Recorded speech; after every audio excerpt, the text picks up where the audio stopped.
My name is Eunice. Welcome and thanks for joining us on another episode of Justice for You, brought to you by Edford Foundation, an organization that renders free legal representation to indigent and innocent inmates here in Nigeria. And through the help of our team of lawyers, we're able to secure freedom for about 121 inmates here in Nigeria. And our major focus is basically those that have been wrongfully incarcerated and those victims of police brutality. Today, I have here with me Samuel Oni. You're welcome. Thank you so much. Can you kindly introduce yourself to our viewers? Okay, yes, my name is Samuel Oni. I'm a legal-based legal practitioner and also the founder of Rehab Foundation. You're welcome. Thanks for joining us. So today, we'll be discussing on the legality of media trial. As we all know, of late, victims and individuals are turned to the media to transfer aggressions they have against other individuals or organizations. So can you kindly educate us on the meaning of media trial? Okay, thank you so very much. First of all, I think it's important to start by stating what is not media trial, because most times when we talk about media trial, it's usually in the negative sense. That's the truth. So it is not media trial where people go to social media to clamor for justice. Justice in the sense that, let's say a law officer or the law agent are not acting towards the cause of justice. For instance, supposed to arrest someone and they are failing to do that. It's not media trial when they go out to make a crime. However, media trial still means the use of social media or the use of media platform to interfere with the administration of justice, to interfere with the cause of justice. That's what media trial is really all about. So we see instances. A regularly cited example is instances where a matter is pending in court. You see people gather to protest, or through the use of social media or Twitter and all of that, to protest for either for the release or the conviction of that particular person or offender. So that's media trial in its sense. So would you say now that media trial is legal or backed by any law? Okay, and basically, everyone has right to free speech, freedom of speech, really guaranteed in the Constitution, Section 39 of the Constitution. Even went as far as giving right to anyone to own any media platform. So it is your right to actually own a media platform. However, media trial is really not backed by any law in Nigeria, because apart from the fact that you have right to free speech in the Constitution, which you have, however, you are not allowed to interfere with the cause of justice. It's even an offense for you to do that. You can be cited for contempt for interfering with the cause of justice. So now, the fact that individuals have been turning to the media and the fact that organizations too are usually called out, would you say that, okay, the media has helped people get action? Very well, very well. Like I said before, one good thing about the media is this: it brings information to the very grassroots and also help convey information from the grassroots to the relevant authorities. I know the media does not have any, like in terms of the internet now, there's no restriction as far who can get your message. Yeah. A person in America can get a message that is being conveyed in Nigeria. That's the beauty of media. So I would say very well that the media has really helped a lot in terms of helping to bring people together to speak out, to voice out for things that are against things that are wrong, in terms of helping people to come together to demand for justice. For instance, we discovered recently that due to the incident of rape, a lot of people came out to give all manner of sensitization as per what rape entails, more so calling the authorities to prosecute, to fish out the offenders and actually prosecute them. And interestingly too, instances where the authorities, let's say the police, they want to relent or they want to do some, cover up. The media has really helped to uncover this attempt. For example, we have instances where a police officer is involved. Most times they shade these people from liability. They want to bring up cases of, accidental discharge. But with the media, people having their smartphones, they are around when these things happen. They capture it. It's sent to the various online platforms for people to watch and see. So no matter what, with this convincing evidence, they mount pressure on the authorities to do justice in the matter. So to me, I think it's really like something that has really helped in a great deal. It has really helped in a great deal. So, in your own opinion now, can you say it's a step in the right direction to promulgate a law for this to stay? Okay, fine. Yeah, the interesting part about it is that there's no need to actually have a law in place or a new law. Like I said before, it flows from the Constitution, giving you the right to express yourself. So the right to express yourself is not restricted to mere physical expression, but entails online expression too. So we'll say that the Constitution, by virtue of Section 39, has covered the field. So any attempt to now create a law to reinforce this right is more or less like attempting to waste resources. And more so, recently we discovered that the only attempt made by government to promulgate laws affecting social media is really laws that tend to tame this usage. So that's to say that the Constitution has given this liberty, this right, and people are using this liberty. However, the government wants to tame this so-called liberty in line with the law too, because the Constitution actually makes provision for that.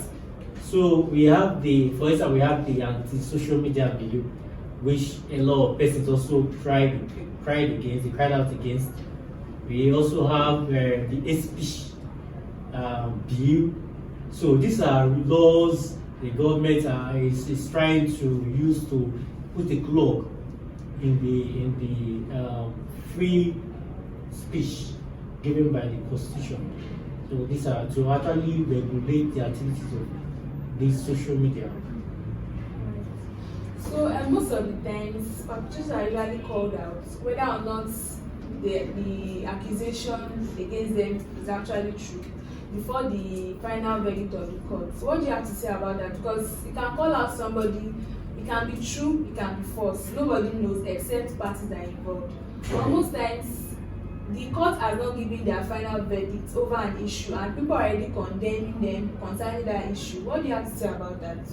Okay, like I said before, this is something that we have to make a balance between the fact that you have a right to use these platforms and the fact that this platform, you use it so far, been yielding some form of result, positive results, and as against the negativity that can accrue from the usage. Now we discover that calling out someone on social media can amount to defamation. Let's assume that someone wronged you personally and you decide to go online to call out the person. If you say anything that is untrue, that is a clear case of defamation. That is even libel. A clear case of, defamation can be criminal or civil, and you can sue for both. So that's one aspect. On the other hand, when a matter is pending in court, it is really an offense, in short, contempt of the court, for it to make attempt to give verdict through media trial. Like I said before, media trial is when there is due interference, and we have seen a lot of cases like that. For instance, in India, there was a time where someone was accused of sexual assault, a lot of people came up online to castigate and even pronounce the person guilty, not knowing that the person would be vindicated in some years later. So all of this happened, and then you see that this person's reputation has been damaged. In short, loss of reputation and everything. So we really need to be careful. We really need to be very careful when we use it's an offense in law, contempt of the court basically, and also under the Cybercrime Prohibition and Prevention Act 2015. So which do you think is better, calling out a person or waiting for the pronouncement of the courts on the issue? Because usually the court's verdict can take long, and most people are not usually patient yes, for the verdict. So which do you think is better, waiting for the court or just calling them out directly? Okay, yeah, now the point is this. If a matter is in court, the only thing of going to court is for justice to be done in the matter. Secondly, the fact the court of public opinion is not the court of law.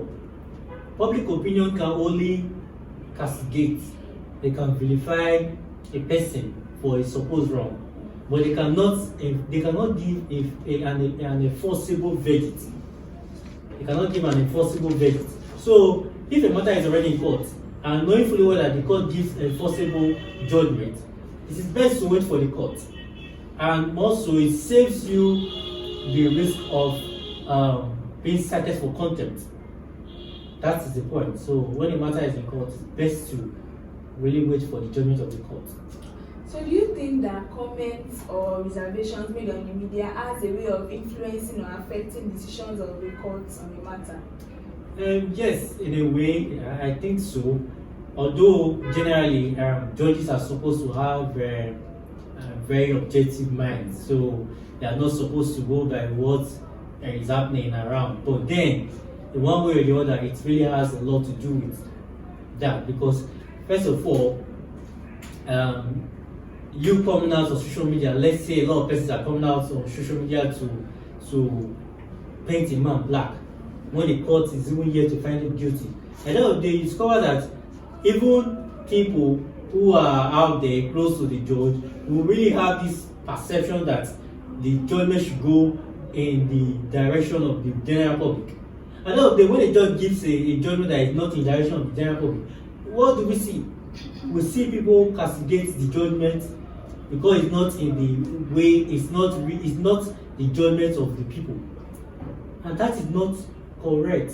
Most of the people who influence this so-called media trial are people who are trying to sabotage the course of justice. They actually know that these things are not true, but they are social media influencers. They get people, they rally around people to make something to trend, so that at the end of the day, they influence the judgment of the court, which most times don't usually go in their favor. Can you tell us your view on the enforcement of Section 24 of the Cyber Crimes Prohibition Act on cyberbullying and cyber squatting? So, in your opinion, how many percentages of Nigerians or social media users are aware of this law? Okay, generally talking about whether you are aware or not, ignorance of the law is not really an excuse. I think so far, some persons have been trying to bring it to the attention of people. Now, basically, the long and short of this Section 24 is that anyone who is found guilty of sending messages, whether in form of via social media or what have you, that tend to embarrass anyone, that tends to vilify, but that message that are untrue, the person will be liable for an offense, and if convicted, is liable to imprisonment for 3 years or 7 million naira fine. Now, enforcement is another thing. Having the law is one thing, enforcement is another thing. Although we have some technical issues when it comes to enforcement of issues that have to do with online, internet, because there are sometimes people use anonymous, names and all of that. they cannot really be identified. But then, so far from my research, I discovered that most of the people who have been tried, most of the people that have been apprehended in a way and tried are actually journalists, bloggers, online bloggers who are known that these people can be identified. However, the percentage is really low because I've not seen any conviction on it yet. I've not seen any conviction, although I'm not certain as to whether there is conviction already. But as I last time I checked, I've not seen conviction. But I know these cases are in court. There was a case of this Chima Ike, who actually made some online publications against the chairman of the UBA bank. So it was actually, reprimanded at the Kirikiri prison, but along the line he was released. And so when he was asked why he was released and the defense he was able to put up, he said he signed a no disclosure agreement. So that's to say there was not a full trial. There was not a full trial on that very state. So, but aside that, I've not seen any. So when someone is tried and convicted, sentenced on the media, and he later gets exonerated for the offense, can such a person get compensation from the court? Yes, very well. But when it comes to getting compensations, like I said before, you need to identify or being able to identify these persons. Although there are some ways these security agencies can really identify these people who hide under anonymous messages to commit these crimes. So when a person faces any form of vilification or defamation due to media trial, he has the right to sue for damages because his reputation has been reduced to zero due to this incident. Well, everything has to do with you getting competent evidence to prove your case, basically. Mr. What are your final words on this topic? Okay, well, media trial is something that is coming up against other issues as per the result, the positive result coming from the use of social media in recent times. You get. Now we really need to place a balance, and I think people really need to be careful when it comes to media trial. When a matter is in court, it is best to leave the court to handle the matter, because the court of law is not the court of public opinion, and most times majority is not always right. The fact that everybody is saying things from this angle does not mean it is right. You get.